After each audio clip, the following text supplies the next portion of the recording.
అమ్మా, నువ్వు మొత్తం అన్నం తినేటప్పుడు నీకు తోడబుట్టిన చెల్లి ఉంటుంది కదా, నీకు తోడబుట్టిన అన్న ఉంటాడు కదా, మొత్తం అన్నం తినే ముందు ఒకసారి వాళ్ళని గుర్తుకు తెచ్చుకో.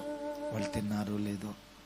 నేను కనీ పెంచిన అమ్మ ఉంది కదా, నేను కనీ పెంచి 25 సంవత్సరాలు పోషించి ఒక అయ్య చేతిలో పెట్టిన తండ్రి ఉన్నాడు కదా.